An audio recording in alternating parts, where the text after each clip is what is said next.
Ang daya-daya ng mundo. Ako nilang lagi ang talunan.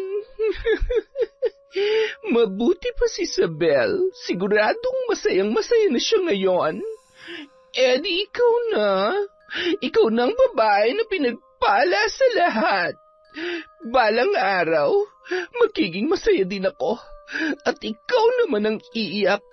Hindi ako papayag na habang buhay na lang ako magpaparaya sa lahat. Ay, salamat. Sa tagal ko na nagtatrabaho dito, ngayon mo lang napansin ang kaseksihan at ang beauty ko. Bagay ba sa akin, Leo? Ha? Ang sabi ko, kung bagay ba sa akin. Hindi yung tinitingnan mo ako na parang ngayon ka lang ulit nakakita ng maganda at... ganito rin ba ka-sexy ang asawa mo noon? Oo naman. Sadya palang naiiba talaga kapag nagbubuntis ang babae. Aba, ilusyonadang babae ito Masyadong matapang. Kinukulang pa ata sa sakit. Sige, pagbibigyan kitang lintik ka. Ano pa ba? Gagawin kitang diyosa ng mga tsaka. Mahal, maawa ka. Alam mo namang mahal na mahal kita, di ba? Pinagsisisihan ko ng lahat ng mga nagawa ko. Natukso lang ako.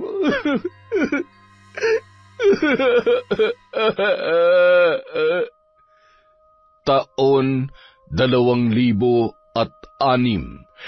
Quezon. Bandang 8:00 ng gabi, habang nag-uusap sa harap ng malaking bahay sina Leo at Sabel, mahigit 1 taon ng sekretarya sa opisina ng punerarya ng kanyang boss at kasintahan na si Leo, ang dalaga. Sa edad niya noon na 28 taong gulang ay naipakita niya na ang kanyang husay sa pamamalakad ng punerarya. Alam mo, nagpapasalamat talaga ako sa Diyos na dumating ka sa buhay ko. Isa kang malaking blessing sa lahat ng tauhan ko dito sa punerarya. Ginagawa ko lang naman ang trabaho ko. Tsaka, hindi ba mas masaya magtrabaho kapag maayos ang lahat? Tapos, maganda rin ang samahan ng mga empleyado. Tsaka, kapag pinakikitunguhan mo yung mga tauhan mo ng maayos, edi gagawin din nila na maayos ang trabaho nila. Tama ka dyan. Alam mo, yan ang natutunan ko sa'yo eh. Ay. Ikaw naman kasi, masyadong mainitin yung ulo mo. Noon yun, pero hindi na ngayon.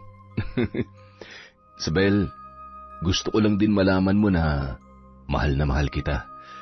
Ayaw ko nang magsayang pa ng oras kaya gusto ko sana magpakasal na tayo. Kasal? Seryoso ka ba? Oo naman. Mukha ba ako nagbibiro?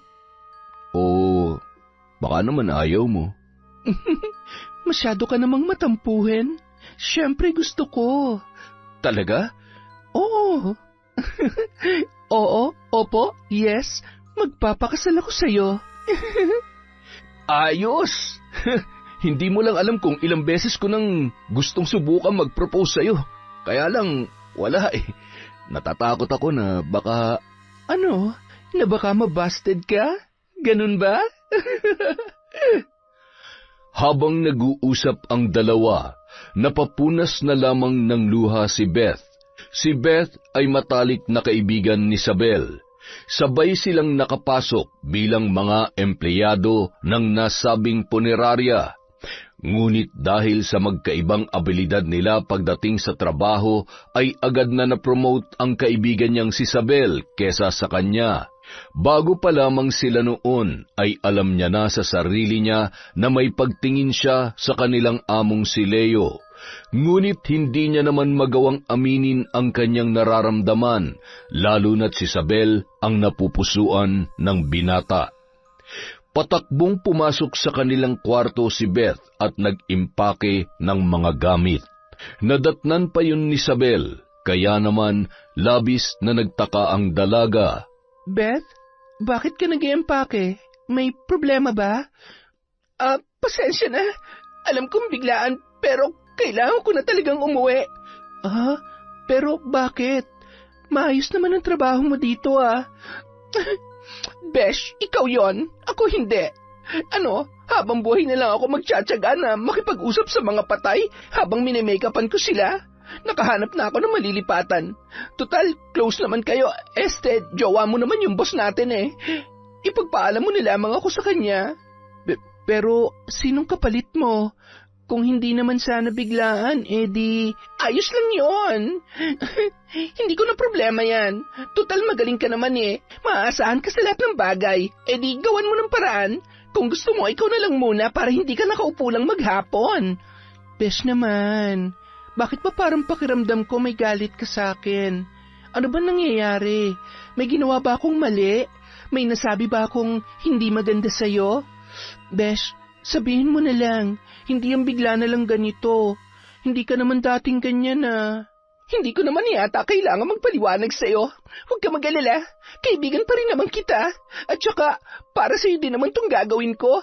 Dapat magpasalamat ka pa nga sa akin eh. O paano? Tapos na ako rito. Huwag ka mag-alala, tatawagan pa rin naman kita. At kapag ikakasal ka na, imbitahan mo na lang ako, ha? Ay, oo na. Makakalimutan ba naman kita? Basta mag-iingat ka, ha?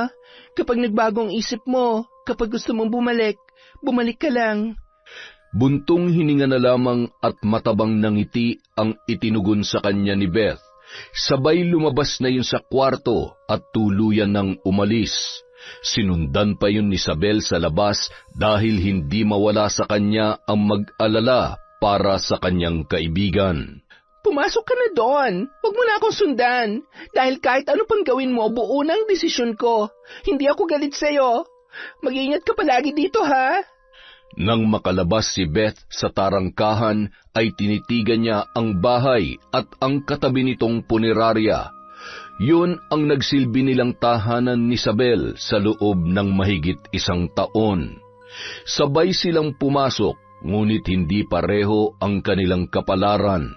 Pakiramdam ni Beth nung mga oras na yon ay napag-iwanan na siya at higit sa lahat, nawalan na rin siya ng pag-asa na makuha ang atensyon at pagmamahal na pinapangarap niya mula kay Leo. Sumakay si Beth ng tricycle papuntang bus terminal na bibiyahe sa Karatig Lalawigan, kung saan nakatira ang kanyang ama na si Istoy. Hindi sila magkasundo ng kanyang tatay dahil sa pagiging lasenggo nito at hindi makontrol ang sarili kapag nalalasing, mas pinili niya na lamang na magtrabaho.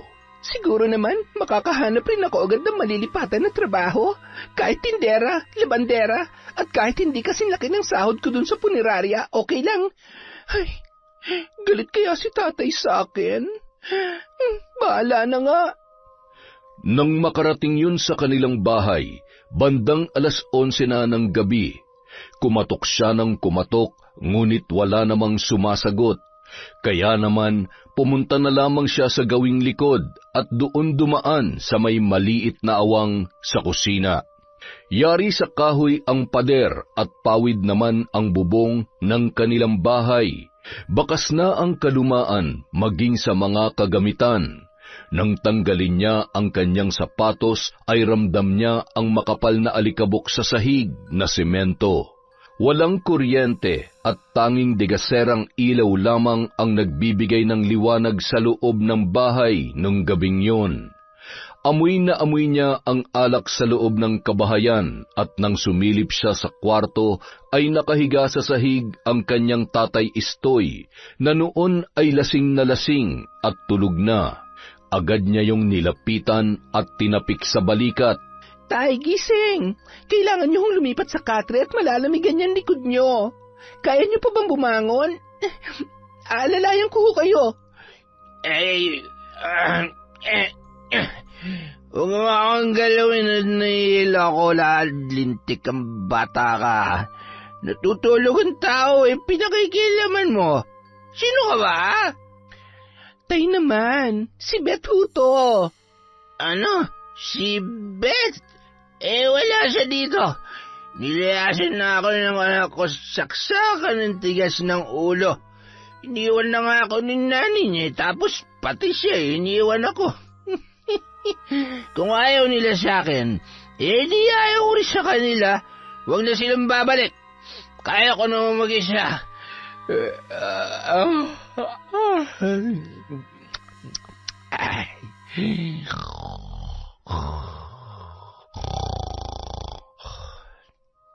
Ay, ang tigas naman kasi ng ulo niyo eh. Hindi ako nagtataka kung bakit iniwan tayo ni nanay. Pero hindi ko rin maintindihan kung bakit iniwan niya ako sa'yo. Wala ba siyang pakialam sa akin? Sarili niya lang talagang iniisip niya. Ay, ang malas ko naman talaga. Sa magulang, sa trabaho, at pati sa love life. Akalain mo sa dinami-dami ng pwede magustuhan ni Sir Leo, yung best friend ko pa talaga. Ay, maigi na rin yung umiwas ako at baka kung ano pa magawa kong mali at magkasala pa ako. Kinuha ni Beth ang isang kumot at ipinagpag. Napabuntong hininga pa yon, sabay napabahin dahil sa alikabok ng kumot na batid niyang matagal nang hindi nalalabhan. Tinupi niya yun na maayos at pilit na isinapin sa likod ng kanyang ama. Inaantok na rin ako.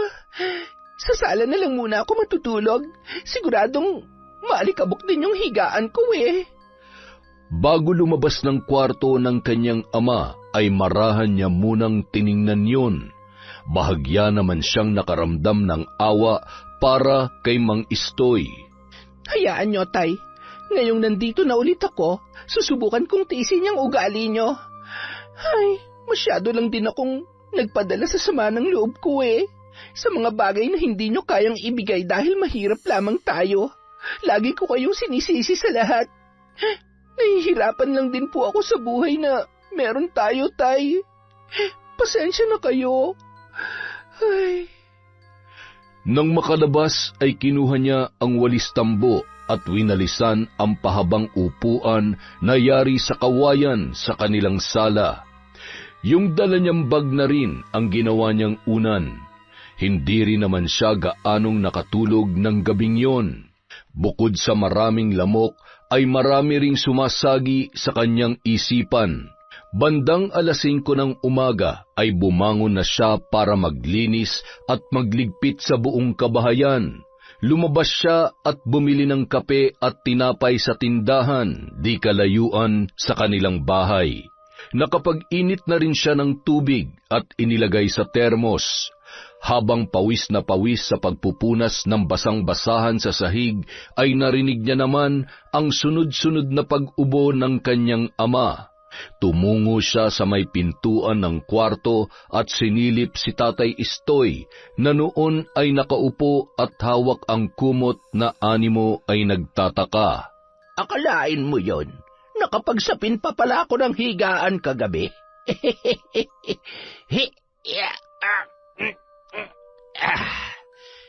Tay, mabuti naman at gising na kayo. Halina ho kayo, magkape na tayo.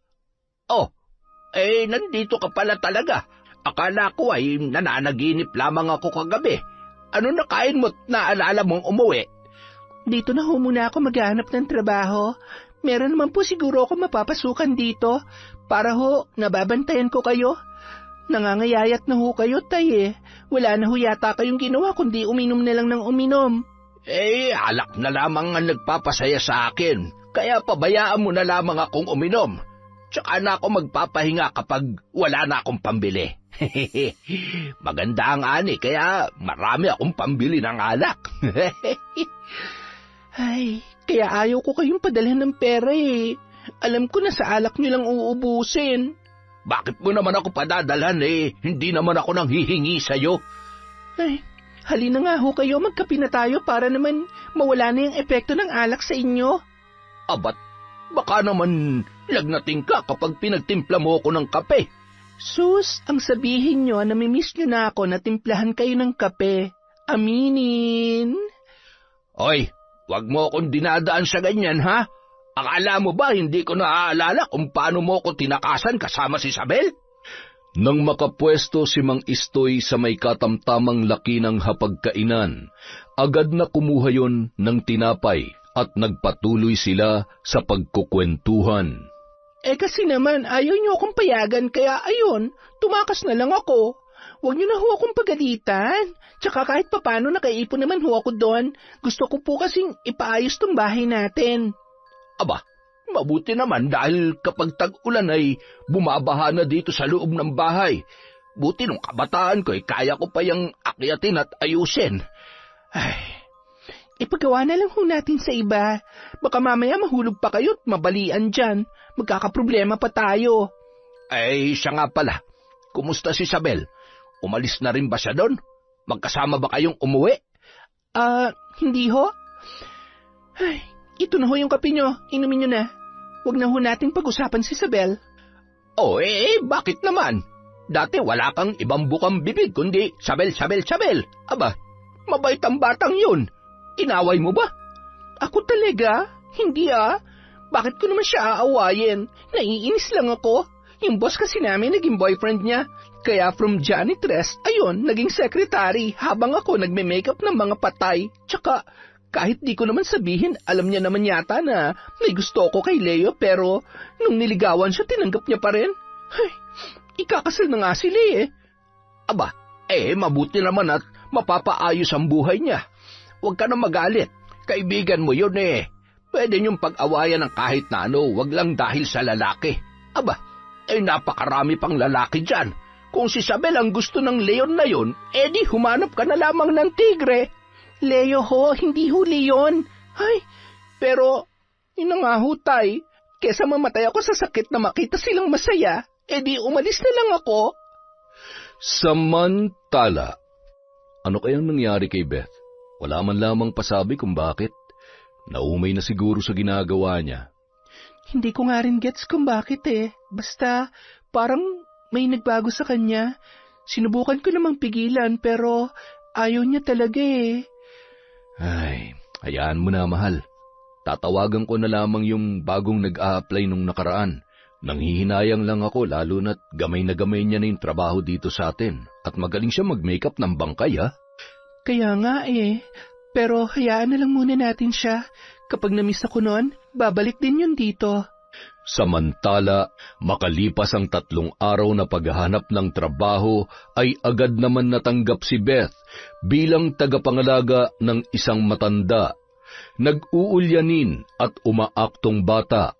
Hindi niya yun maiwan-iwan hanggat hindi pa umuuwi ang amo niya sa trabaho na si Nico. Beth, pasensya na, medyo mahirap alagaan si tatay dahil sa kondisyon niya. Pero huwag ka mag-alala, babawi ako sa'yo. Buti nga, nagustuhan ka niya Kapag hindi niya kasi gusto nagbabantay sa kanya, sa unang araw pa lang nagwawala na yan. Mukha nga hong nagustuhan niya ako, kaya lang, mayat maya naman akong tinatawag. Naku, baka nagagandahan sa'yo si tatay. Naku naman, sir, hindi ko po siya masisisi. Marami na ho nagsabi niyan sa akin. Siya nga pala, kung nahihirapan kang bumiyahe sa araw-araw, huwag ka nang umuwi sa inyo. Kapag linggo ng umaga na lang dahil wala naman akong pasok, ihahatid na lang kita. Sige po sir, wala naman pong problema sa akin. Tsaka, huwag mo na lang akong tawaging sir. Hindi naman nalalayo ang edad natin Halika, kain muna tayo. Ganito ako lagi dito. Wala akong panahon magluto kaya puro bili. Isa pa, hindi rin naman ako marunong. Ganun ba? Huwag kayong mag-alala. Pwede ko naman kayong ipagluto. Naging maayos naman ang trabaho ni Beth hanggang sa makaramdam na siya ng pagod sa ginagawa ng matanda. Basa diaper! Mabaho! Beth! Mabaho na! Palitan mo ako diaper! Beth! Hay, ano ba? Sandali lang naman. Ang kulit-kulit mo talaga kahit kailan. Kapag hindi ka tumigil sa katatawag, iiwanan kita. Tatapusin ko lang tong paghuhugas ng mga pinggan. Huwag ka magkakalat dyan, ha? Kalat? Hindi pa naman kalat tayo ko, Sandali. Gusto mo kalat, ha? Sige, ayaw mo palitan bago? Ako natanggal nito. Baho! Beth, iligo na ako, bilis na! Ay, ano ba naman, ang kulit-kulit talaga. Sabi ng sandali lang Oo na, sandali lang. Nang puntahan ni Beth ang matanda sa kwarto, ay napasigaw siya sa inis at halos masuka sa napakabahong amoy. Buisit ka talaga, matanda ka. Wala ka na bang alam gawin kundi pahirapan ako? Bakit ba kasi hindi ka marunong maghintay Aray, sakit naman nun. Tama na, huwag ka nagagalit. Salbahe, sumbong kita kay Nico. Subukan mo na magsumbong. Hindi lang yan ang mapapala mo sa akin. Hindi mo ba nakikita? Napakadugyot mo. Wala ka nang ginawa kundi pahirapan ako. Tumayo ka dyan. Naririnig mo? Bilisan mo at pumunta ka sa banyo.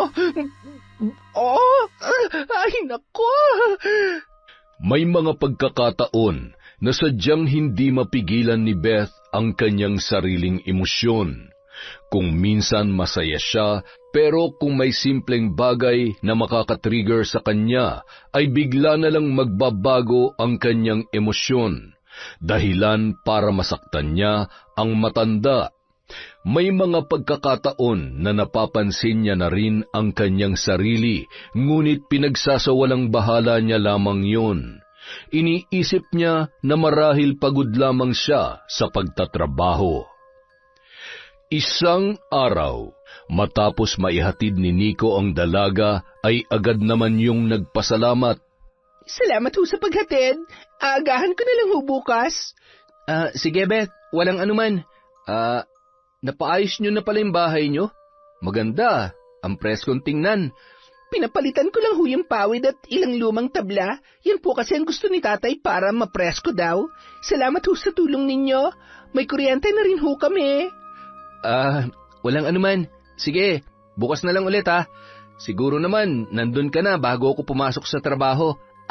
Opo, sigurado po yan. Sige na, ingat po kayo. Agad naman nang umalis ang binata sakay ang kanyang kotse. Kumakaway pa yun kay Beth na natanawan naman ni Mang Istoy. Ano yun, ha? Alin ho, tay? Yung mga ngiti at pakaway-kaway na ganon. Tay naman, pati ba naman yon bibigyan nyo ng mali siya? Malamang nagpapaalam lang ho yung tao. Sus, sa edad ko to, hindi mo na ako maloloko, oy. Maming ka nga sa akin. Nagkakaigihan na ba kayo nung... Bakit, tay? Bawal ba kung sakali? Mabait naman ho si Nico at saka ang cute kaya niya. Yun nga lang. Ay, pagod na akong alagaan yung ulyanin niyang ama. Nakakainis, nakakadiri na at ubus ng pasensya ko. Yun naman pala Bakit ka pa nagtsatsaga doon? Dahil kay Nico? Malamang, malay niyo kapag wala na yung matanda, di si Nico na lang ang asikasuhin ko. Baka naman kapag wala na yung matanda, mawalan ka na rin ng trabaho. Hindi yan. Alam nyo, nararamdaman ko, konting-konti na lang, aamin na sa akin yung si Nico. Siya, mabuti kung ganun. Basta wag ka masyadong umasa at baka masaktan ka lang. Alam mo, minsan kami mga lalaki, iba yung pinapakita namin sa nararamdaman namin. Mahirap basahin ang utak ng isang tao. Kaya kung ako sa'yo, hanggat hindi pa mismong galing sa bibig niya na may gusto siya sa'yo, kalma mo lang yung puso mo. Mahirap umasa sa wala, anak. Hay, hindi ko alam kung concerned ba kayo sa akin o binibigyan niyo ako ng dahilan para magising sa pagiging delulo ko. Delulo? Ano yun? Ngayon ko lang narinig yun Minumura mo ba ako? Ay, hindi ho. O ayan tay, pambili niyo yan ng pagkain ha? Uulitin ko, pambili ng pagkain, hindi pambili ng alak. Huwag niyo nang pilitin ang katawan niyong magtanim at baka magkasakit pa kayo. Kotang-kota na ako sa pag-aalaga sa matanda. Ayaw mo lang akong alagaan Ay, pero kung sakali man, hindi na ako magpapaalaga sa'yo, kaya huwag mo akong problemahin. Pasensya na, parang mamamatay talaga ako kapag hindi ako nakatikim ng alak, lalo ako nanghihina. Baka naman pwede mo tong dagdagan ng pang 1 4 kantos. Ay, sadya ba talaga makulit kapag matanda na? Ayan po, isa lang ha, tapos matulog na. Ayaw! Salamat anak ha. Bahagya pang pinisil ni Tatay Istoy ang ilong ni Beth. Napatulala naman bahagya si Beth habang pinagmamasdan papalabas ng kanilang tarangkahan ang kanyang ama. Madalas kasi yung ginagawa sa kanya ni Mang Istoy nung siya ay bata pa. Ay, kahit si tatay na ang pinakapasaway na tatay sa buong mundo, mahal na mahal ko pa rin talaga siya. Siguro nga may mga bagay na hindi ko lang maintindihan noon. Paano? Sino ba naman ang matutuwa sa tatay na araw-araw na lang lasing at galit sa mundo? Nang makapasok sa loob, napansin niya na malinis ang buong bahay. Aba, very good naman ang tatay ko Nagbagong buhay? Bumabait na nga yata. Sa kabilang banda, Mang Homer, kumusta? Pauwi na ho kayo? Opo, madam. Bakit po? Pakiabot naman po to kay Popoy. Sabi po kasi ni Gilbert, nilalagnat yung anak niya. Mga prutas ho yan, pinabili ko kay Leo sa bayan. Hindi ko na kasi naabutan si Gilbert, mukhang umuwi na ng mas maaga. Nako, maraming salamat ho. Napakabait niyo po talaga. Siguradong matutuwa po si Popoy nito. Walang anuman ho, Mang Homer. Sige na po, umuwi na po kayo at paparating naman na ho yung kapalitan ninyo. Nakangiting umalis si Mang Homer, bit-bit ang mga prutas na nakalagay sa isang may katamtamang laking supot. Mahal, pahinga ka na. Anong oras na Baka mamaya masobrahan ka sa pagod. Alam mo naman, bawal sa buntis ang masyadong napapagod. Huwag ka mag-alala. Kayang-kaya ko naman, mahal. Tsaka, kailangan maayos ang lahat bago ang kasal natin para makapag-focus tayo. Ang misis ko talaga, oo. Masyadong hands-on sa trabaho. Oy siya, basta pag nakaramdam ka ng pagod, magpahinga, ha? Opo, huwag kang mag-alala. Hindi ko pababayaan tong anak natin. I love you. I love you too, mahal. Kayo ng baby natin. Ay. Oh, bakit? Naalala ko lang si Beth. Hindi ko kasi makontakt. Kumusta na kaya siya, no? Mukhang nagpalit na ng number o baka busy lang talaga siya. Baka nga busy lang sa bago niyang trabaho.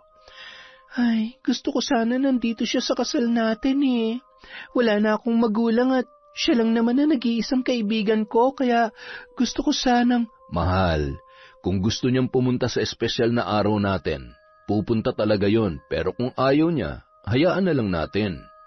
Alam mo ang importante, nandun tayo pareho. Isa pa, ganun talaga.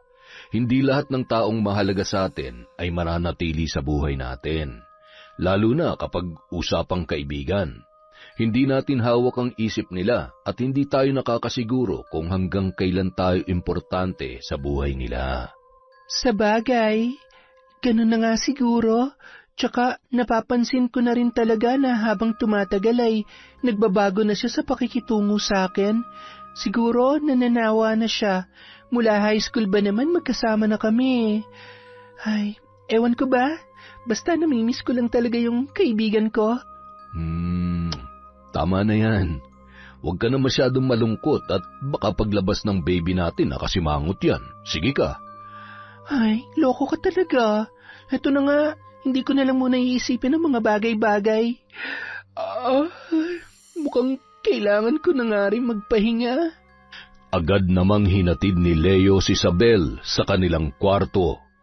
Mula nang umalis si Beth ay nagpasya na si Leo at Isabel na magsama bilang mag-asawa. Habang nag-aasikaso ng kanilang kasal ay patuloy pa rin ang magandang pamamalakad nila sa punerarya at nakahanap na rin naman sila ng kapalit ni Beth bilang taga-ayos ng mga patay matapos iembalsamo. Makalipas ang ilan pang linggo, nang marinig ni Beth ang busina ng sasakyan ni Nico ay agad siyang sumilip sa bintana. Dahil sa maghapong pagod sa pagtatrabaho ay siguradong mapapawi yon kapag nasilayan niya na ang maamong muka at magandang ngiti ng binata. Teka, sinong babae? Hindi pwede mangyari to. Hindi siya pwede magkagusto sa iba. Napakuyom ng palad at pilit na pinipigilan ang kanyang luha. Nilingon nun ang mahimbing na natutulog na matanda. Hindi ako makakapayag na mauuwi lang sa wala ang lahat ng pagsasakripisyo at pagtitiis ko dito para sa iyo, Nico. Hindi ako makakapayag na maagaw ka ng babaeng yan sa akin. Nang makapasok si Nico kasama ang kanyang kasintahan, pinili na lamang ni Beth na manatili sa kwarto ng matanda. Hindi yun mapakali at pasilip-silip sa dalawa na noon ay masayang-masaya na nagkukwentuhan. Hindi na napigilan pa ng dalaga ang kanyang luha nang makita niya ang suot na singsing ng babae at marahan pa yung hinagkan ni Nico sa labi. Psst! Ano sinisilip mo dyan? Umiiyak ka ba? Ako? Umiiyak? Hindi ah. Bakit naman ako iiyak? Napuwing lamang ako. Matulog ka na nga lang dyan. Umiiyak ka eh. Umiiyak ka oh. Gutom na ako. Gusto kong manood ng TV sa sala. Ano? Bawal. Hindi pwedeng lumabas, may bisita ang anak nyo. Hindi kayo nakaligo kanina kaya dito lamang kayo. Huwag kayo makulit ha. Tatamaan kayo sa akin. Yumuko na lamang ang matanda, sabay tumalikod sa dalaga. Salbahe! Salbahe! Anong binubulong-bulong mo dyan? Salbahe! Abat! Halos mapatakbo si Beth sa matanda para takpan ang bibig noon. Nang marinig naman ni Nico ang sigaw, ay nagpaalam muna yon sa kanyang kasintahan. Bakit sumisigaw si Tatang? Ano po? Gusto niya kasing lumabas at manood ng TV. Sabi ko ho, may bisita kayo kaya hindi pwede. Tatang, dito na lang ho kayo manood. O, ayan, wag hong makulit, ha? Salbaheng babae! Salbahe! Tatang, masama naman yan eh. Mahal na mahal kaya kayo ni Beth. Alam niyo ba na siya lang ang bukod tanging tumagal sa inyo? Kaya wag na kayo nagagalit. Siya nga po pala, kasama ko si Eunice. Nagkabalikan na ho kami. Si Eunice? Mabait at magandang babae yun. Asan siya? Pwede ko ba siya makausap? Nang tawagin ni Nico si Eunice, masaya yung pumasok at nakipagkwentuhan sa matanda. Kitang-kita ni Beth ang saya sa mukha ni Nico habang pinagmamasdan ang kanyang ama at ang kasintahan nito. Halo-halong emosyon at matipid na ngumiti lamang siya bago lumabas ng kwarto at huminga. Hindi pa siya nakakalayo nang bigla siyang tawagin ni Nico. Beth, pwede mo ba kaming ipagluto? Kung okay lang? Sige ho, wala naman hong problema. Ano po bang lulutuin ko? Ikaw nang bahala. Hindi naman mapili sa ulam si Eunice eh. Salamat ha. Tumango na lamang ang dalaga at dumiretso na sa kusina. Hindi naman mapili sa ulam si Eunice. Mga biset. At kinuha pa akong kusinera. Kung lagyan ko kaya ng laso ng pagkain ng Eunice na yan, lahat na lang ba na lalaki mamahalin ko mapupunta sa iba? Bakit ba hindi ako? Bakit ako na lang lagi ang hindi nagugustuhan at hindi napipili? Ano bang mali sa akin? Nagpatuloy pa rin yon sa kanyang ginagawa. Mabilis niyang natapos ang paggagayat. Paulit-ulit niya pang nililinisan ang lababo at halos pati ang kamay niya ay magkanda sugat-sugat na sa kakakuskus noon. Mabilis ang paghinga at ramdam na ramdam niya ang pamumula ng kanyang muka. Habang nakasalang ang kanyang nilulutong ulam, ay umupo muna siya nang maramdaman ang panlalamig ng kanyang paa at kamay. Halos masuka pa siya nang maramdaman niya ang paninikip ng kanyang dibdib. Pilit niyang pinapakalma ang sarili ng mga sandaling yun. Hanggang sa tinapik ni Nico ang kanyang balikat at tiningnan siya nito sa muka. Okay ka lang? Kanina pa kita tinatawag, parang hindi mo ako naririnig. Tsaka, bakit parang pawis na pawis at namumula ka? Katatapos ko lang kasing maglinis ng lababo. Medyo maalinsangan din kasi dito. Nakasalang na po pala yung ulam na ipinapaluto nyo. Sige na po, tatawagin ko na lang kayo kapag luto na. Okay. Sure ka? Okay ka lang? Oo naman. Lagi naman akong okay. Nang matapos magluto ay agad naman na yung naghain at sabay-sabay na silang kumain. Nanatili na lamang siyang nakayuko at tila ba walang nakikita na kasama sa hapagkainan. Pagkatapos ng mahabang gabing yun, nang makaalis na si Eunice, ay tila ba nabunutan siya ng malaking tinik sa kanyang dibdib. Ano ba? Bakit pa ako nasasaktan ng ganito? Baliw ka ba? Tama si tatay.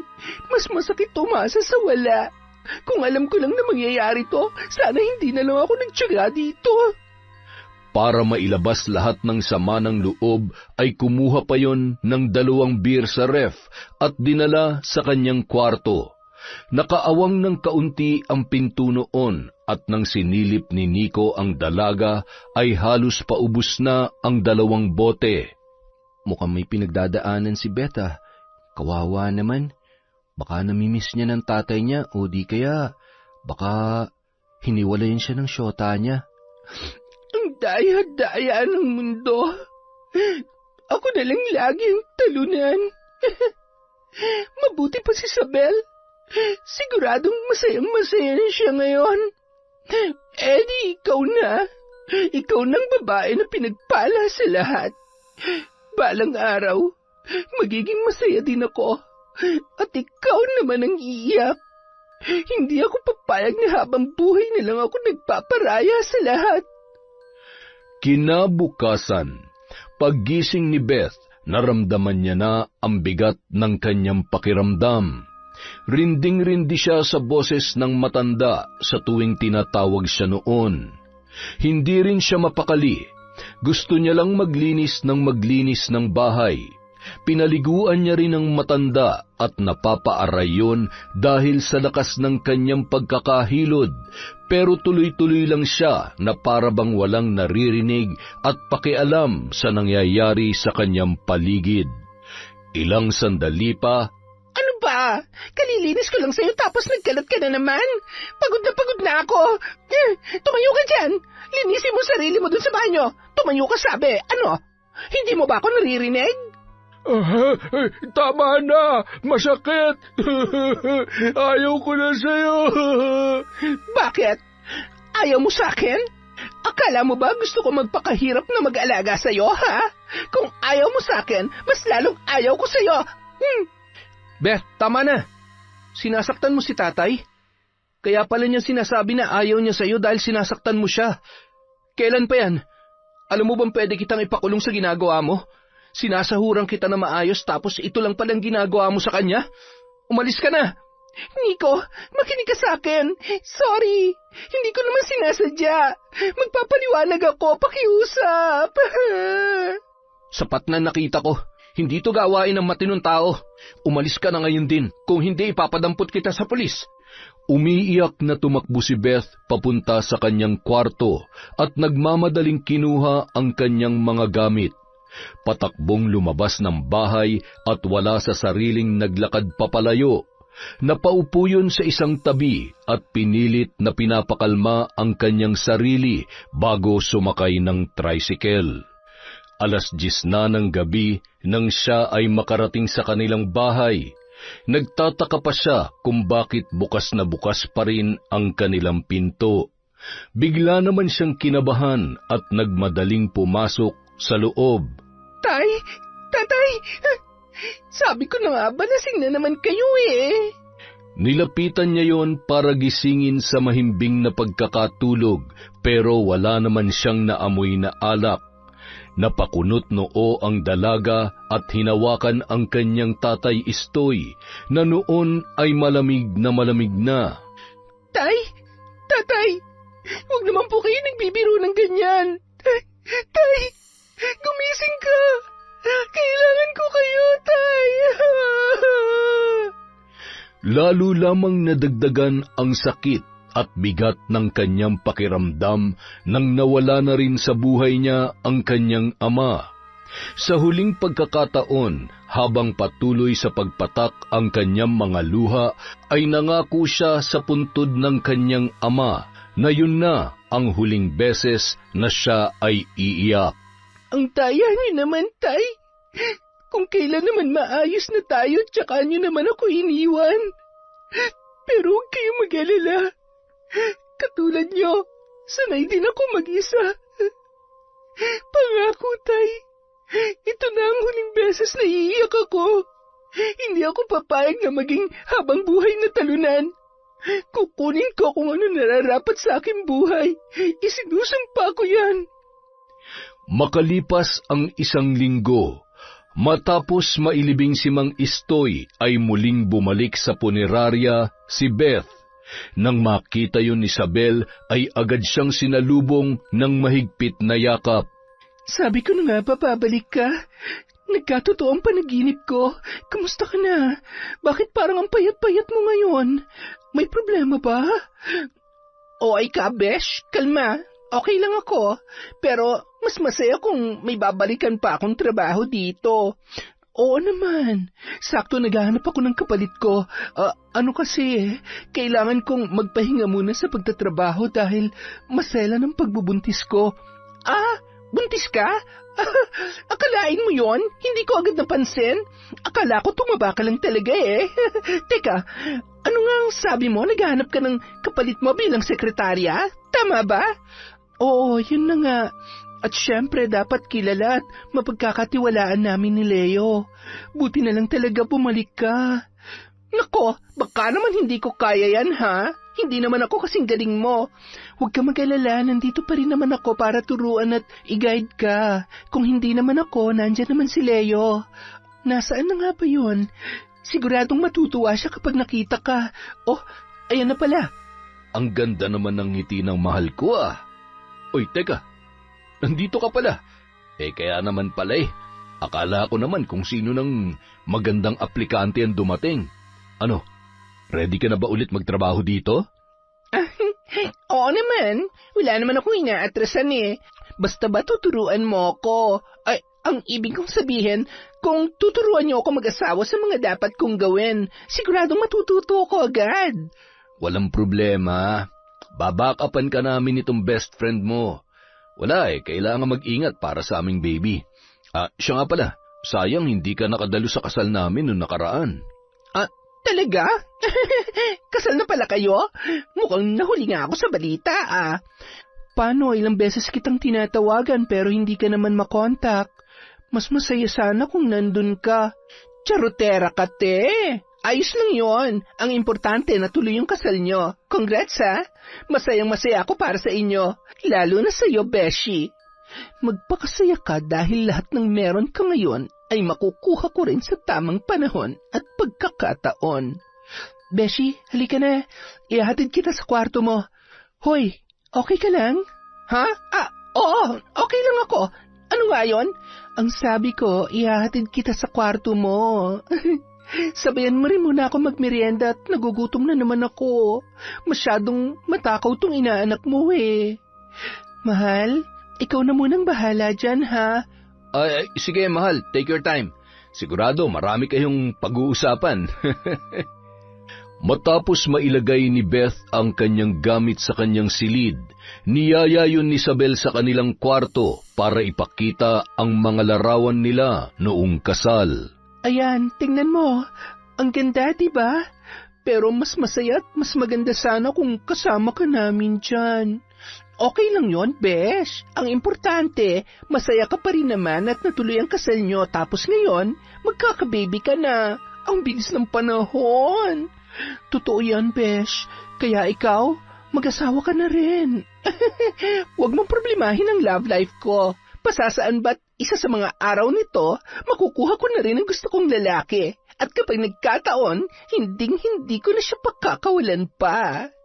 Pagkatapos nilang magkwentuhan ay tumungo naman sila sa kusina para kumain. Habang nagkukwento si Isabel ng kung ano-ano ay lumilipad naman ang isip ni Beth at nagpaplano ng mga susunod niyang gagawin. Makalipas ang ilang buwan, tuluyan nang lumaki ang tiyan ni Isabel. Nasa 8 buwan na yon, habang lumalaki ang tiyan nito ay ramdam niya na ang hirap ng unang pagbubuntis. Sinabayan pa kasi yon ng pagkakaroon niya ng mga pantal sa katawan na natural lang na nararanasan ng ilang nagbubuntis. Nawalan din ito ng gana sa mga nakagawian nilang gawing mag-asawa dahil pareho silang abala sa kanilang trabaho. Madalas kapag pumapasok sa kwarto nila ay mahimbing nang natutulog si Isabel at nadidismaya naman si Leo kapag nakikita niya ang mga butlig sa katawan ng kanyang asawa. Isang gabi, bandang 8:00, bagong ligo si Beth at halos maligo na rin yun sa pabango. Malayo pa ay humahalimuyak na sa opisina at nakarating ang amoy noon sa iba pang silid. Isang matamis na ngiti ang bumungad kay Leo habang naglalakad papalapit sa mesa niya ang babae. Oh, may lakad ka ba? Bakit parang may date ka yata? Ang sexy mo naman masyado. Ay, salamat. Sa tagal ko nang nagtrabaho dito, ngayon mo lang napansin ang kaseksihan at beauty ko. Bagay ba sa akin, Leo? Ha? Ang sabi ko kung bagay ba sa akin. Hindi yung tinitingnan mo ko na parang ngayon ka lang ulit nakakita ng maganda at... ganito rin ba ka-sexy ang asawa mo noon? Ha? Oo naman. Sadya palang naiiba na talaga kapag nagbubuntis ang babae, no? Sa true, pero okay lang naman yan. Kahit sino namang lalaki, medyo madidismaya kapag ganun kalosyang at maraming katikati ang katabi niya at yayakap-yakapin mo sa gabi. Hindi ba? Okay lang naman yun. Babalik din naman yan sa normal kapag nakapanganak na siya at maalagaan niya rin naman ulit ang sarili niya. Ang sabihin mo, pabaya lang din talaga siya sa katawan niya. Alam mo, nababasa ko yung isip mo ngayon. Meron kang kailangan na hindi niya kayang ibigay sa'yo, hindi ba? Alam mo, Leo, kung imumulat mo lang ang mga mata mo, makikita mo na nandito lang sa harap mo ang hinahanap mo. Akma niya sanang hahalikan si Leo, ngunit bahagya siyang itinulak ng lalaki. Beth, ano ba? Hindi tama yung ginagawa mo. May asawa ko. Kaibigan mong asawa ko. Tapos, ano naman ngayon? Alam mo, wala naman akong balak sabihin sa kanya kung sakaling pagbigyan kita ngayon sa gusto mo. Gusto ko ba o baka naman ikaw may gusto? Okay, sabihin mo na kung ano gusto mong sabihin. Ano? Ayaw mo ba talaga, Leo? Minsan lang mangyaring ganitong pagkakataon. Hindi ka ba nalulungkot? Kasi ako... Bago pa man matapos sa pagsasalita si Beth, ay agad siyang sinunggaban ni Leo ng mapusok na halik. Nang mga oras na yon ay napaatras si Mang Homer at Gilbert sa kanilang nakita, kaya bumalik na lamang sila sa silid kung saan sila nag-eembalsamo ng patay. Diyos ko, kawawa naman si Ma'am Sabel. Wala siyang kalam-alam sa ginagawa ng asawa at kaibigan niya. Nababaliw na siya para ipagpalit si Madam sa kaibigan pa mismo nito. Kita mo naman yung suot ng babae. Kita na ang kaluluwa Sino ba naman ang hindi matatangay sa ganon? Isa ka rin, tay. Isumbong kaya kita kay nanay. Hindi rason yun kung mahal niya ang asawa niya kahit maghubad yung babae sa harap niya. Hindi niya papatulan yun. Ay, magtrabaho na nga lamang tayo. Sana lang ay malaman na ito ni Isabel bago pa mahuli ang lahat. Baka isang araw pag-gising niya wala na ang asawa at negosyong pinaghirapan niya dahil sa ahas niyang kaibigan. Kinabukasan, habang naglalakad-lakad sa labas ng bahay si Isabel at nagpapaaraw ay masaya siyang binati ni Mang Homer. Malapit na po yata kayong mga anak. Ang laki na ng tiyan niyo at namamanas na rin yung paa ninyo. Oo nga po, Mang Homer. Sana nga po lumabas na siya at hirap na po talaga ako pero kailangan ko po itong tiisin. Ay, pasasaan ba't makakaraos din naman po ako? Tama ka dyan. Palagi ka lang magdasal at mag-iingat. Tinapik ni Mang Homer sa balikat si Isabel at napabuntong hininga. Sabay tiningnan niya sa mata ang babae na tila ba punong-puno ng awa. Mag-iingat ka sa mga taong nasa paligid mo. At bantayan mo na maayos ang mga bagay na para sa'yo, lalong-lalo na ang asawa mo. Agad nang umalis ang matanda na noon ay pauwi na. Napaisip naman si Isabel at biglang kinabahan sa sinabi ng matandang embalsamador. Kaya naman agad siyang pumasok at pasimpleng nagbamasid sa opisina ng kanyang asawa, kung saan abalang nagtatrabaho ang kaibigan niyang si Beth. Kapansin-pansin ang kakaibang tinginan at mga ngitian ng dalawa. Pilit pa ring pinakalma ni Isabel ang kanyang sarili dahil kinakailangan niya ng sapat na ebidensya sa kanyang hinala nung mga oras na yon. Napahawak siya sa kanyang tiyan nang makaramdam ng bahagyang pagkirot, kaya pinili niya na lamang na bumalik sa kwarto para makapagpahinga at makapag-isip-isip. Pagsapit ng gabi, habang nakatalikod sa isa't isa ang mag-asawa na nakahiga sa kanilang kama, ay para namang dinadaga ang dibdib ni Isabel. Gustong-gusto niya nang tanungin ang asawa, ngunit may kung anong pumipigil sa kanya. Hinayaan niya na lamang na dumaloy ang mga nagngingilid niyang luha sa kanyang mga mata at nagpanggap na mahimbing nang natutulog. Maya-maya, dahan-dahan niyang naramdaman ang pagtayo ni Leo sa pagkakahiga at dahan-dahang binuksan ang pinto. Makalipas ang ilang minuto ay lumabas din si Isabel kahit pa nanginginig ang kanyang mga tuhod sa kaba at takot sa posible niyang malaman sa gabing yon. Dinala siya ng kanyang mga paa sa silid ng kanyang kaibigan at dahan-dahan niyang binuksan ang pintuan. Agad niyang sinugod ang kanyang asawa na noon ay wala ng pangtaas na damit na nakikipaghalikan kay Beth na wala ng saplot. Mga hayop! Mga taksil!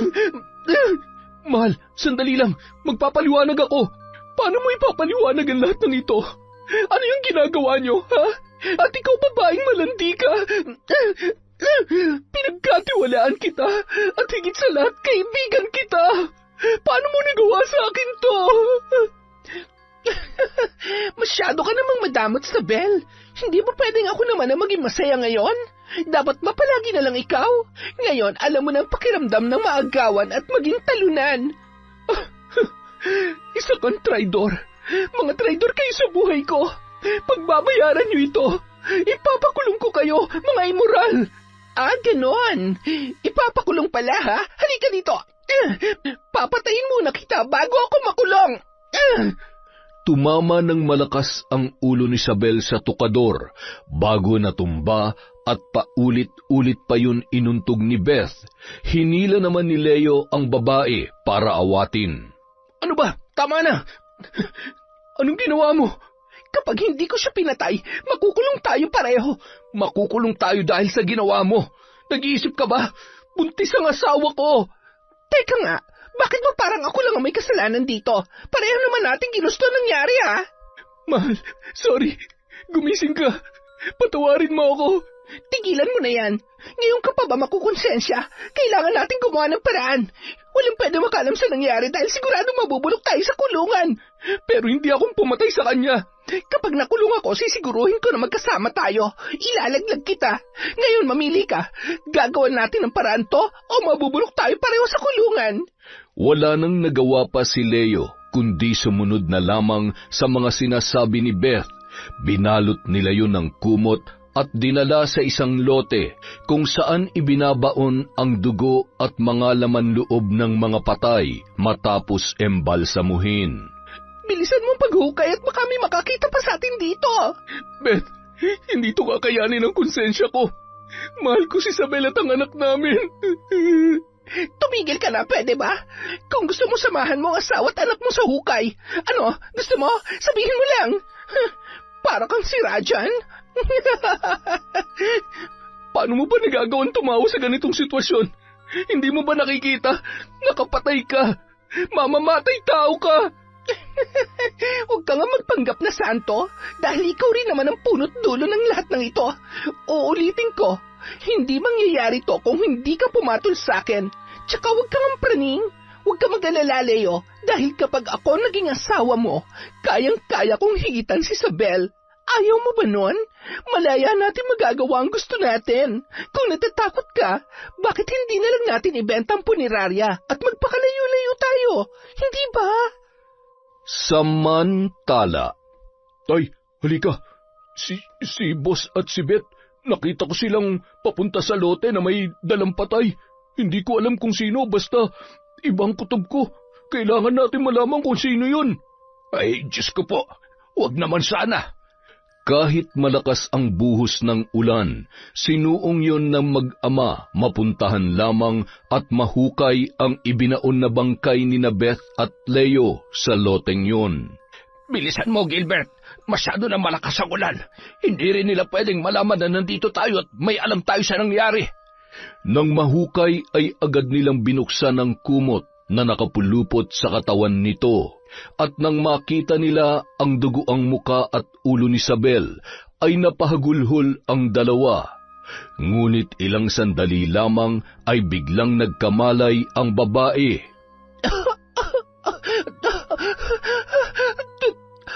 Tulong! Tay, buhay pa siya. Kailangan ko po siya madala sa ospital. Ako na po ang bahala. Ayusin niyo na lamang ho ito para hindi nila malaman na buhay pa si Ma'am Isabel. Pagkatapos, bumalik na kayo kaagad.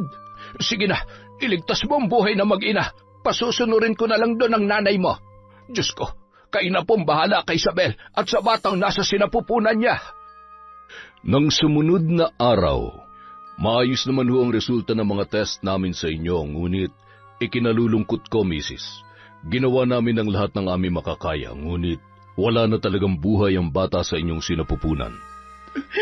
Hindi totoo yan. Hindi pwedeng mawala ang anak ko. Hindi. Ang baby ko. Ma'am, may dahilan po kung bakit nangyayari ang lahat ng ito. Sa ngayon, magpasalamat na lang po tayo sa Diyos na ligtas po kayo. Kailangan mong tulungan ang sarili mong bumangon, Isabel. Dahil kung gusto mong pagbayarin ng mga walang pusong may gawa ng lahat ng ito, kailangan mong maging matapang at malakas na harapin sila. Huwag mong hayaang malunod ang sarili mo sa lungkot at galit. Gamitin mo ito para bumangon at pagbayarin sila sa kanilang mga kasalanan. Makalipas ang 1 linggo, isang malungkot na balita ang ipinaabot ni Leo sa mga tauhan nila matapos niyang kausapin ang mga yon. Hanggang sa ngayon, hindi ko pa rin matanggap ang nangyari. Ginawa ko naman ng lahat para mailigtas ang mag-ina ko pero wala na sila. Pasensya na lamang kung hindi ko na naiuwi dito ang bangkay nila dahil ayaw ko na makita pang pinaglalamayan ng asawa at anak ko. Pero alam ko kung nasan man sila ngayon, lalo na si Isabel. Sobra-sobra siya nagpapasalamat sa inyong lahat. Dahil sa nangyari, nagpasya ako na isara na lamang ang puneraryang ito. Kailangan ko ng sapat na panahon para kalimutan ang mga nangyari sa amin. Hindi ko akalain na magagawa mo ito sa sarili mong asawa. Wala kang konsensya. Siguradong pagsisisihan mo lahat ng ito, Leo. Napakasama mo. Oh, ano pang tinutunga-tunga nyo? Magselis na kayo. Wala naman ang utang na sahod sa inyo si boss kaya wag na kayong malungkot. Kung ako sa inyo, bukas na bukas din, maghanap na kayo ng bagong trabaho. Mabuti ka pa. Parang hindi ka namatayan ng matalik na kaibigan. Bakit? Kailangan ba maglupasay pa ako sa iyak? Tsosera kang matanda ka. Umuwi ka na nga. Hay! Kinagabihan. Ito po lahat ng papel at yung bag na ipinakuha ninyo. Buti at hindi nila napansin na wala ako habang nagmi-meeting sila. Salamat, Gilbert. Maraming salamat. Malaking bagay ito para makuha ko lahat ng meron si Leo. Isa pa, hindi ko hahayaang makinabang ang kabit niya. Akala siguro nila matatakasan nila ang lahat. Mga baliw. Ngayon tingnan ko lang kung paano sila makakawala sa sarili nilang patibong.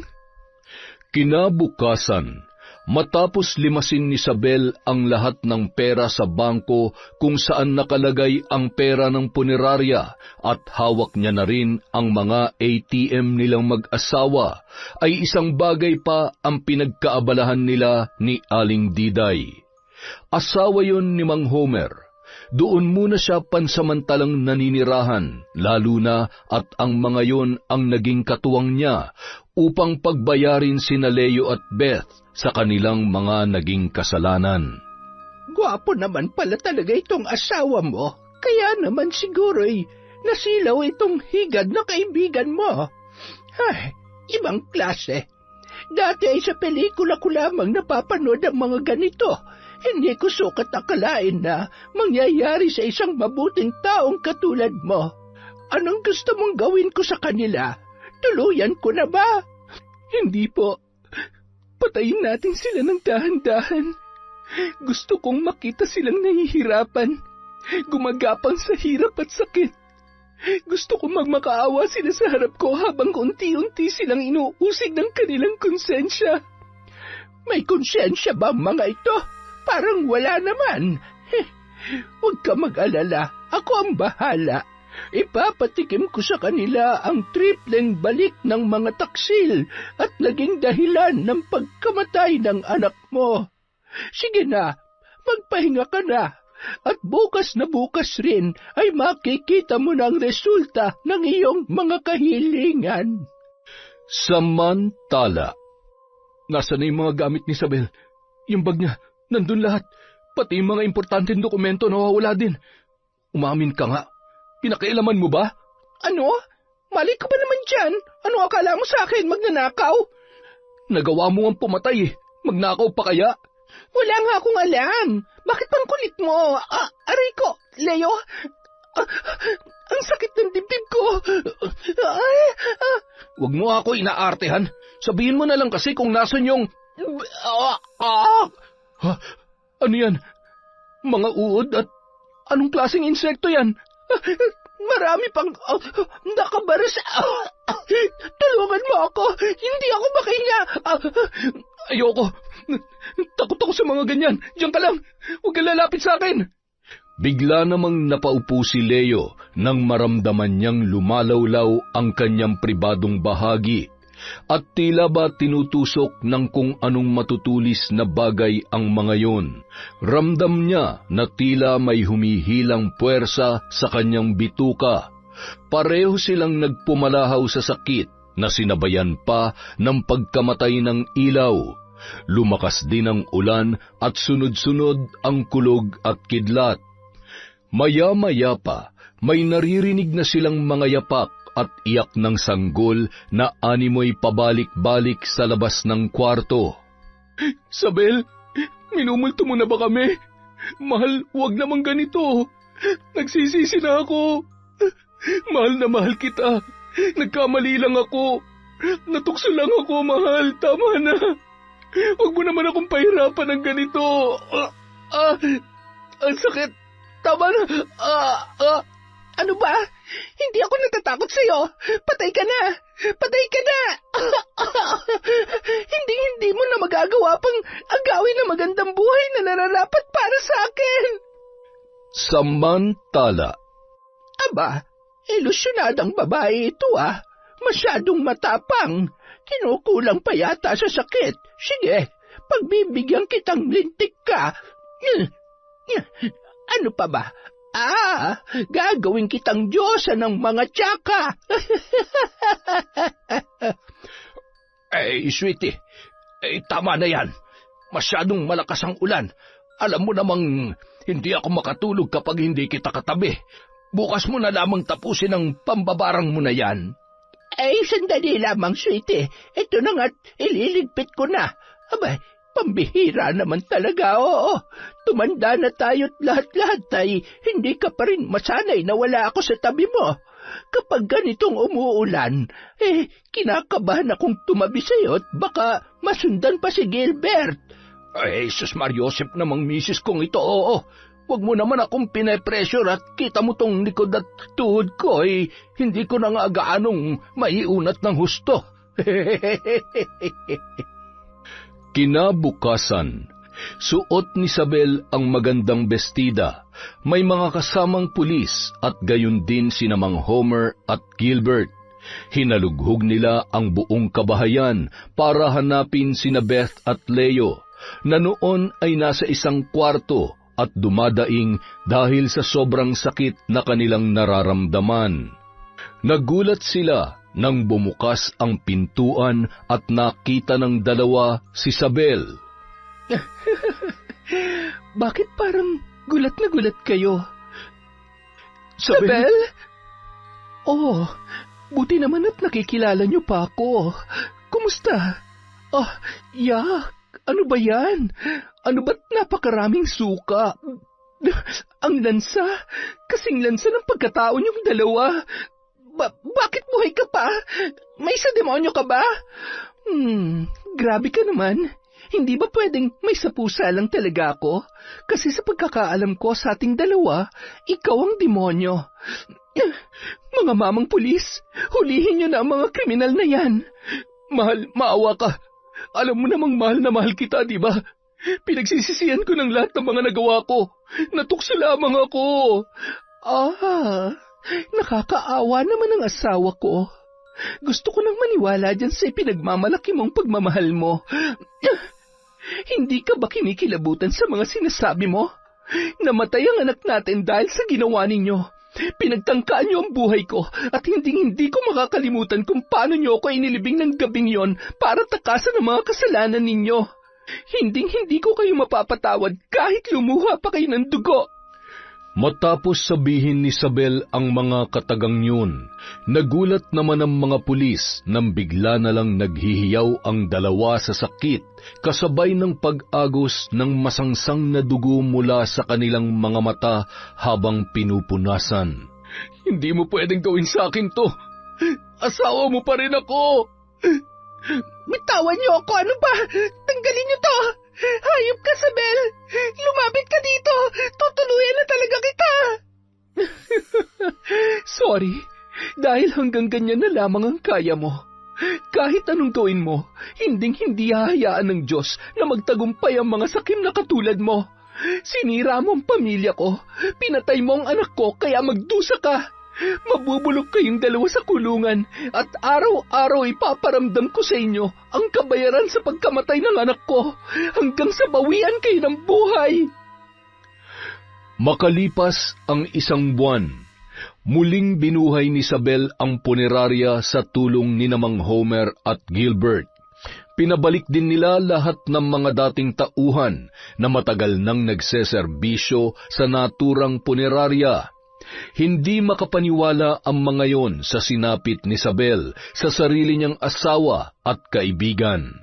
Ngunit mababakas ang tuwa sa mga mukha nila nang makitang ligtas at unti-unti nang nakakabangon ang babae. Isang araw. Mahal, ikaw ba yan? Salamat at naalala mo akong dalawin dito.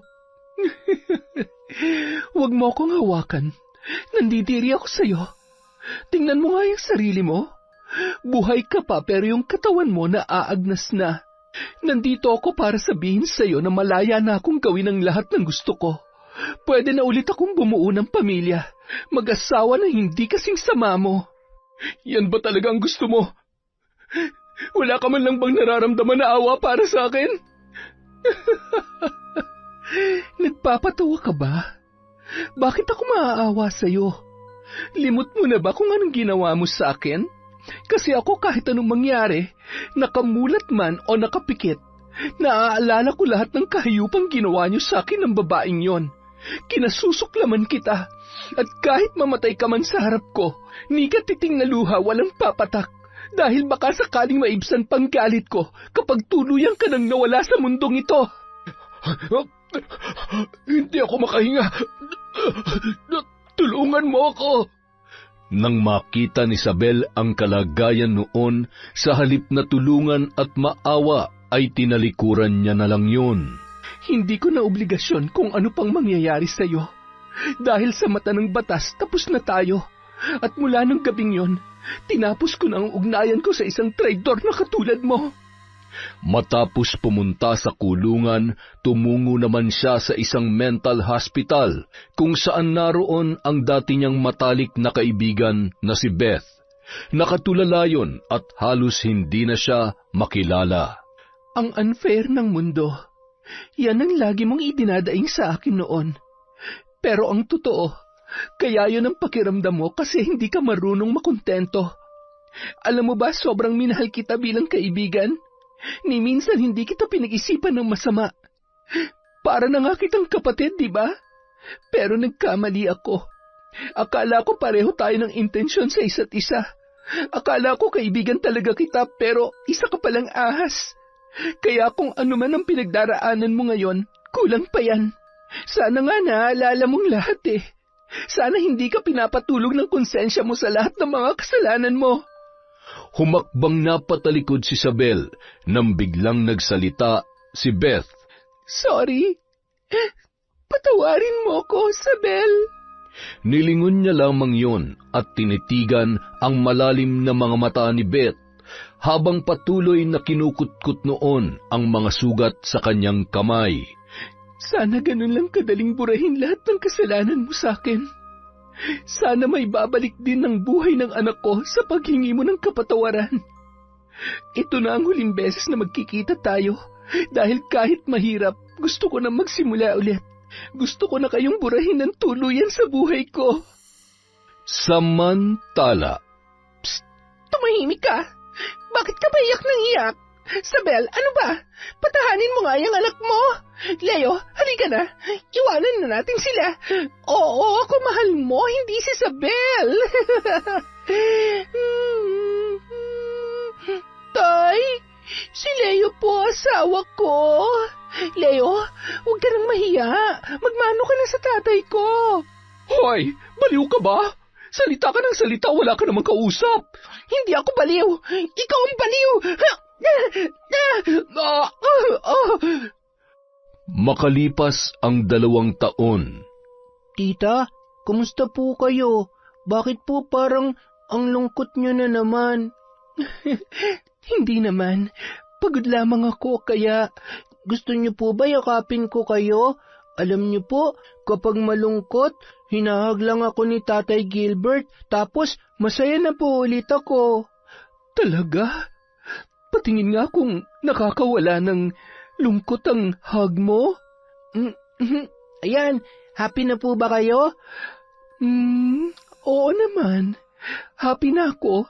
Salamat ha. Salamat kasi lagi mo akong pinapasaya.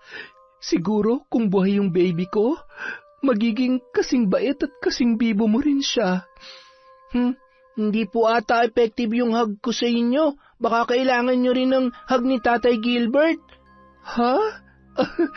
Ikaw talagang bata ka. Hindi pwede yon. Ikaw lang ang pwedeng i-hug ng tatay mo kasi anak ka niya. Pero sabi po ng teacher ko, pwede natin i-hug yung mga love natin.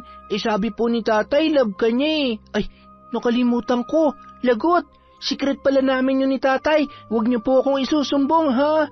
Popoy, anak, mukhang kinukulit mo na naman ng tita Isabel mo ah.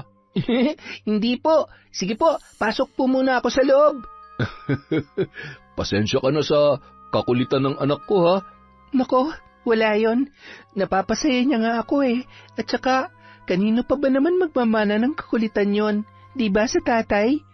Uy, hindi ah. Babe ako nung bata ako. Kung ganon, Eddie, hindi nga siya nagmana sa'yo. Alam mo bang may sikreto na sinabi sa akin ng anak mo? Sikreto? Ano yun? Secret nga eh. Ay, sige, pasok muna ako ha. Hoy, sandali. Saan ka pupunta? Ang torpe naman nito. Ay... Nang makapasok si Gilbert sa bahay ay nagpalakad-lakad yun at hindi mapakali. Binato yun ni Aling Diday ng maliit na unan ng kanilang sofa. Hindi ka ba titigil sa kakalakad? Abay, nahihilo na ako sa'yo. Hindi mo ba nakikitang nakaharang ka? Nanonood kami nitong tatay mo. Yan ho ba nanonood? Ang lakas na hong makahilik eh, oh. Sabi ko panoorin mo, hindi matutulog ka. Kapag ako nainis ay hahayaan kita matulog dito. Ikaw naman, Gilbert, ano ba't parang sinisilihan yung puwet mo? Wala ho. May iniisip lang po ako.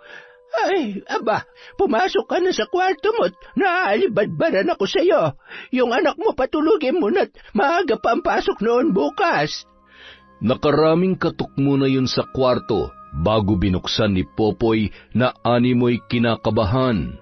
Poy, anak, sabihin mo nga sa akin, may sinabi ka ba kay Tita Sabel mo tungkol dun sa sikreto natin? Tatay, sorry po, kasi...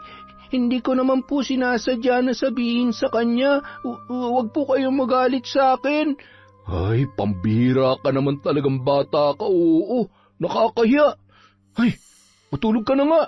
Galit po kayo, tatay. Hindi. Sige na, matulog ka na. Tingin, galit po kayo eh. Hindi nga ako galit. Galit ka, tatay eh. Sorry na po. Bah, umiyak pa talaga. Tahan na, magagalit pa ang lola mo kapag narinig kang umiyak nun. Ilang sandali lamang ay agad nang nagbukas ng pinto si Aling Diday. Bakit umiiyak ang apo ko? Pinalo mo ba? Pinalo ka ba ng tatay mo, apo ko? Hindi po. Gilbert, umayos ka. Malilintigan ka sa akin.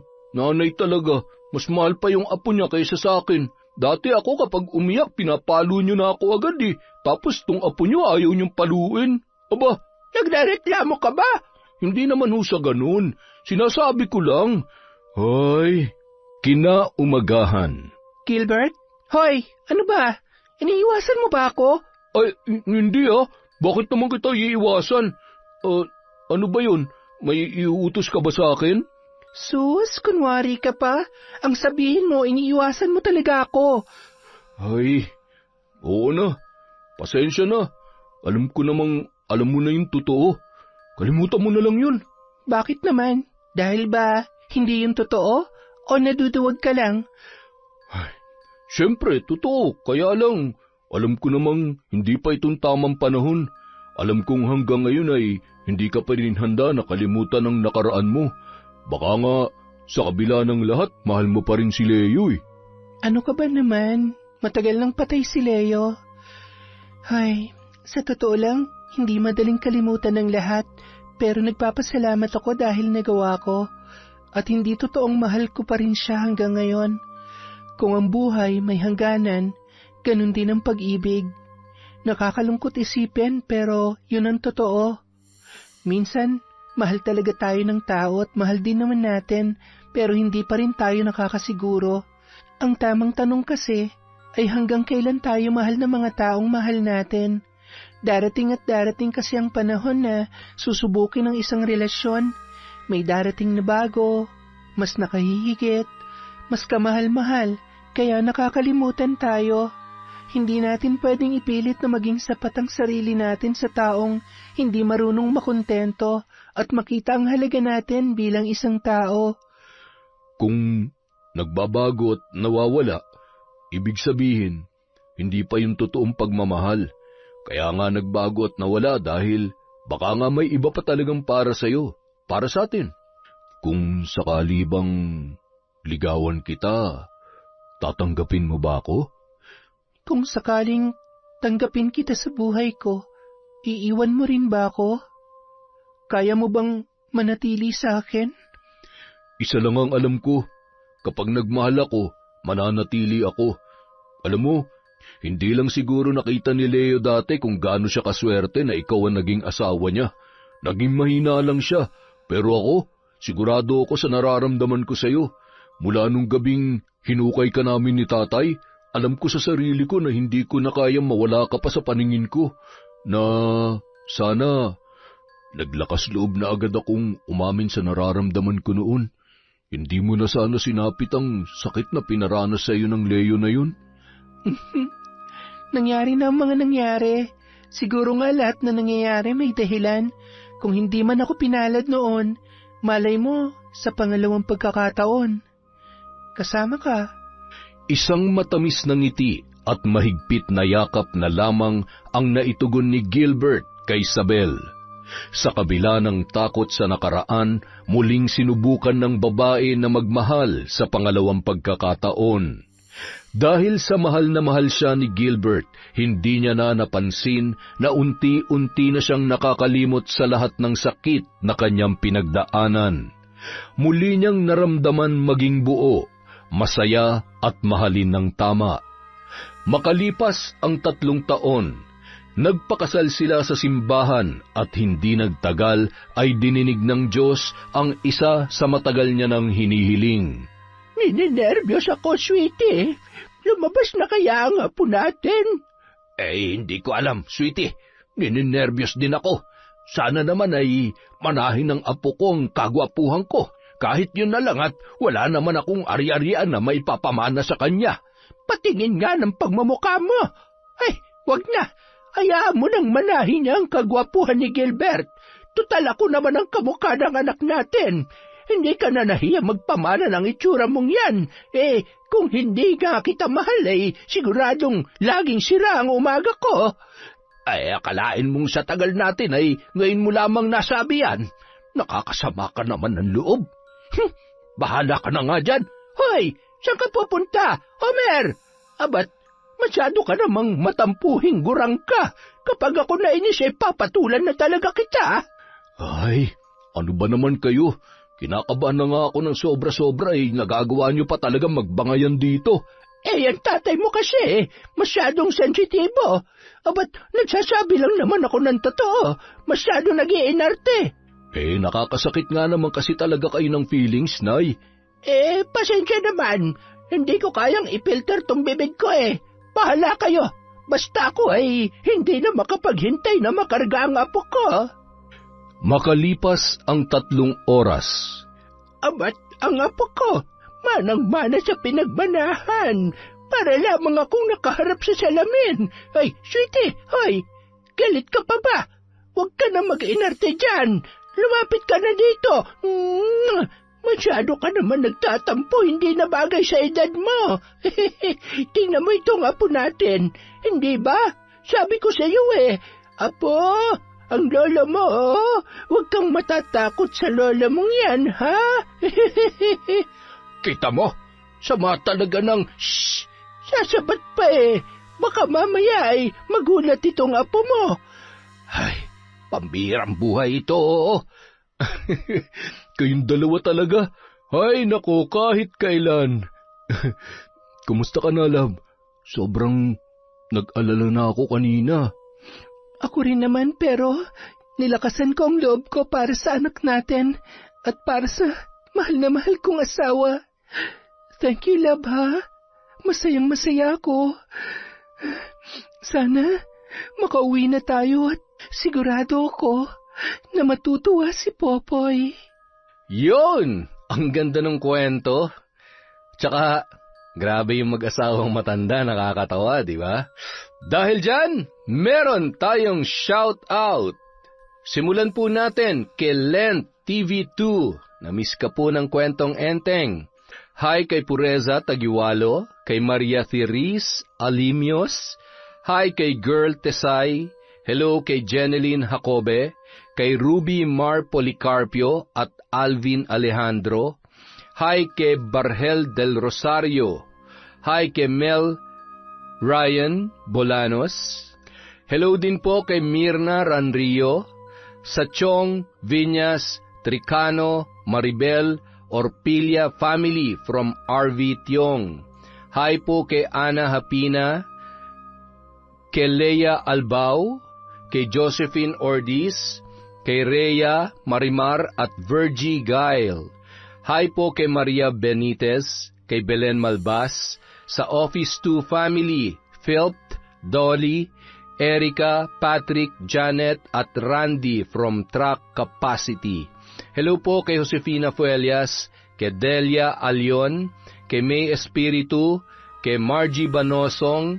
Hi kay Sara Cañete, kay Ed Tito, Boss Ate Jean at Boss Deng from Junel Fuentes.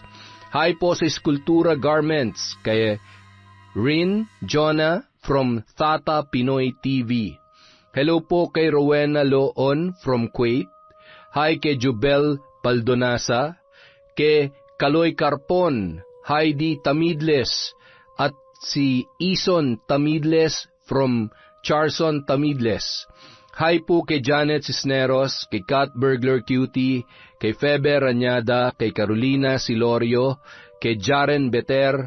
Hello po kay Anily 1988, kay Celino Makiling, Dizon Valdez, Domayan Ambrosio, Abediencia at Kakalda family from Connie Kakalda. Hello po kay Glefe Penel, kay Celestina Siguya, kay Rosalina Bagayong. Hi kay Elizabeth Dungka, kay Alma Naong, kay Mary Anyao, kay Jennifer Mauricio, kay Chris Alcantara. Hello po kay Cecil Vlog, kay Chat Advincula, Sean Fahilan, kay Jessica Rojas, kay Joe Fernando from Patrick Dordas, kay Resel Galope, kay Beth Mercado, kay Era Choi. Hi po kay Sineth Gregas. Hello kay Hira Mini. Hi po kay Shauma TV. Hi Bru, ako si Bru, kumusta ka? Hi po kay Manny Maniego, kay Mamiliana Nalugon, kay Anesita Esidto, kay Lady Sparrow Taurus. Shout out kay Amy Bug, kay Melanie Rosales from Raimundo Rosales. Hello po kay Cecil Sabroso, kay Lourdes Ali, kay Ninita Fajardo, kay Sid BDH. Hi po kay Cliven Dubalan, kay Candida De Balucos, kay Maria Lee Nakagawa, kay Jenny Espine, kay Maria Magdalena Tagakay, kay Faye Piguero, kay Bicolana Magayon, kay Doris Estander. Hello po kay Mercedita Balana Reyes, kay Ruel Bangabanga, kay Des Limbo, kay Arabella. Hello kay Jessel Colamar, kay Jency, kay Annalisa at Ella Heda from Hong Kong. Hi po kay Dimples Yumi, kay Lucille de Lima.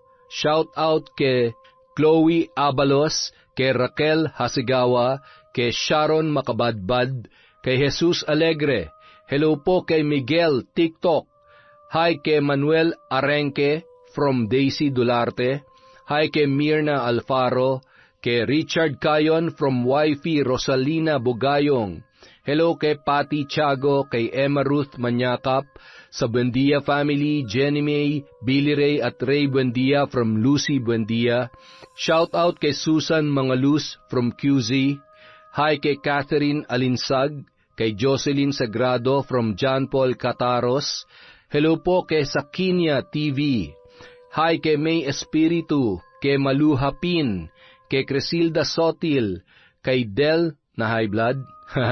Hi po kay Christy Gaitan, kay Oria Atienza, kay Jennifer Sacris. Happy birthday po sa masipag na pamangkin ni Elvira Malakas. Hi po kay Kurt Mina, kay Kuya Hamdan. Hello kay Beth sa Garcia family at Hermosa, Bayambang, Pangasinan from Geraldine Eyano. Hi po kay Nelia Badidles.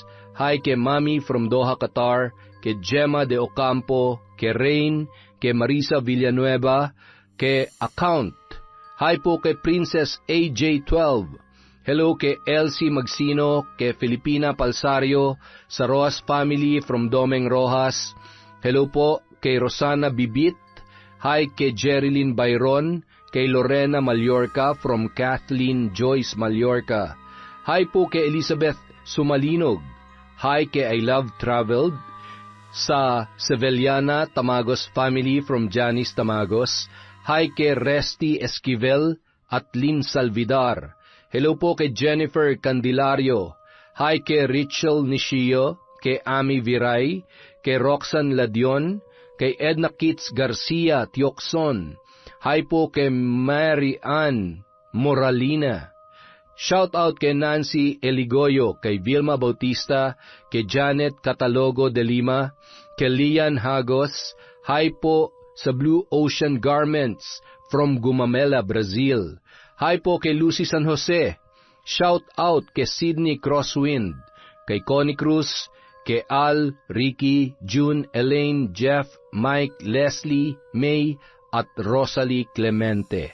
Hi po kay Sandra De Pedro, kay Bernadette Cruz, sa Barlita family from Analu Barlita, kay Odeza Alfin.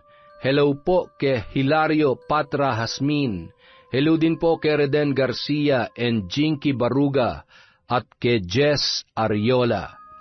Para po sa mga hindi natin na shoutout, marami pa po tayong susunod na video. Maraming salamat po mula sa Kwentong Enteng.